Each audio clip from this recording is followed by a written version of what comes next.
Let's talk about sex.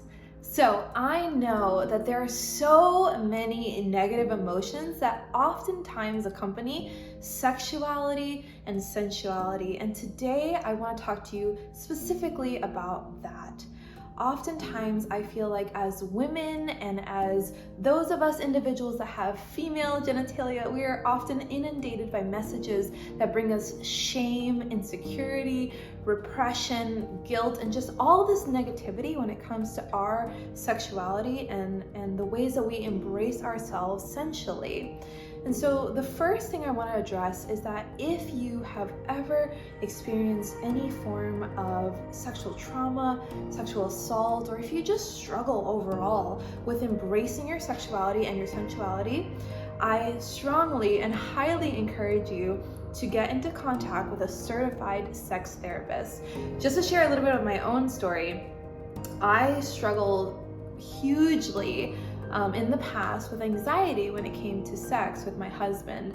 I don't know why. I think there was various reasons that kind of led to me struggling with this, but what happened in my own journey was that I had so much anxiety regarding sex and sexual performance that my body could not really become aroused, or I would be aroused mentally, but I couldn't physically become aroused, meaning that I just couldn't get wet. I couldn't get lubricated, and that was horrible, and it led to so much shame, so much guilt, so many feelings of just being less than.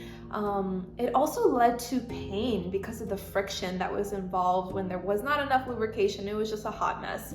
I ended up working with a certified sex therapist, and let me tell you, it absolutely changed my life. It changed our sex life for the better, and I can't even describe to you like how important that was to me, and it was such a wonderful investment. And so I really want to stress that if you are struggling with some of these things, if you are dealing with feelings of guilt, shame, avoidance, repression, just poor understanding of sexuality, it would be really, really, really beneficial for you to work with a sex therapist. But I am going to talk a little bit today about some of the ways and strategies that I feel that you can embrace your sensuality.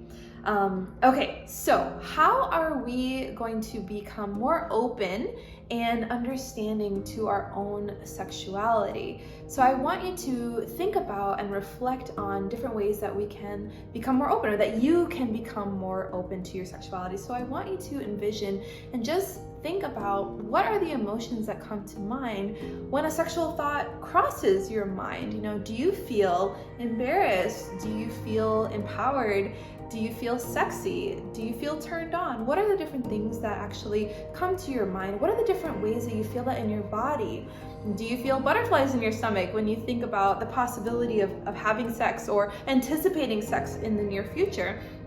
Do you feel a throbbing, an aching, a longing in your vagina, in your pelvis when you think about sex, or when something sensual comes to your brain? I want you to reflect on that. And I think that historically, as women and just as individuals with female genitalia, we've just been so shamed by just the culture in this world, unfortunately, and also especially in religious circles and spiritual circles, there's been so much shame and guilting of female sexuality and sensuality. So that needs to stop in order for us to feel truly empowered in our sexuality. So let's talk about what brings your body pleasure. And I want you to think of this outside of just the sexual box here. If we were to put everything sexual into one box, you know, what brings your body pleasure? Is that getting a massage? Is that eating well and nourishing your body with healthy foods? You know, whether that is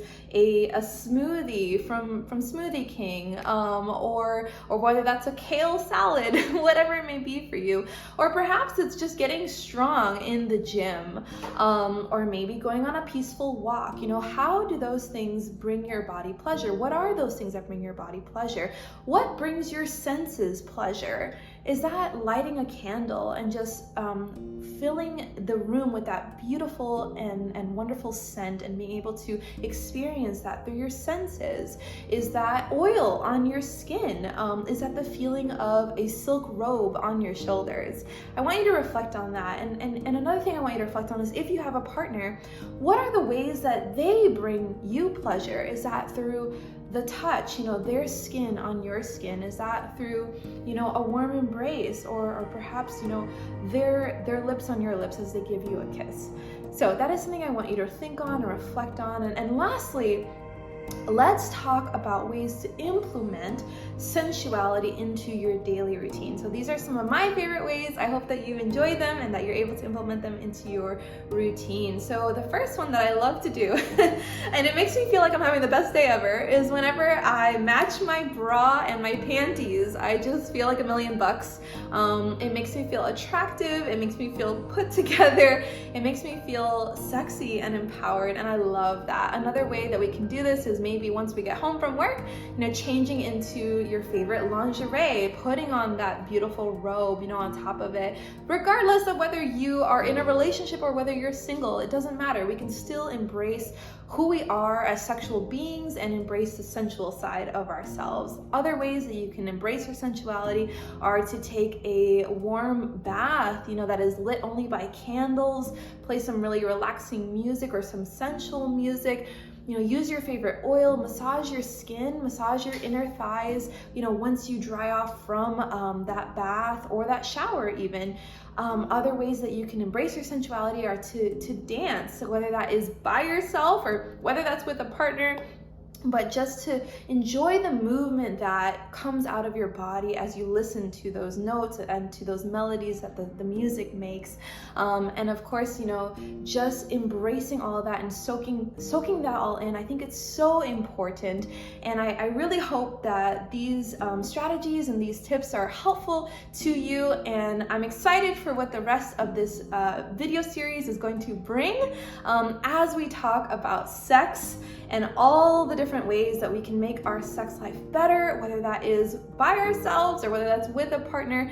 We're also going to be addressing pain with sex, favorite strategies, favorite products, and different resources and the like. So I hope you enjoyed. Have a wonderful day and stay tuned for the next video.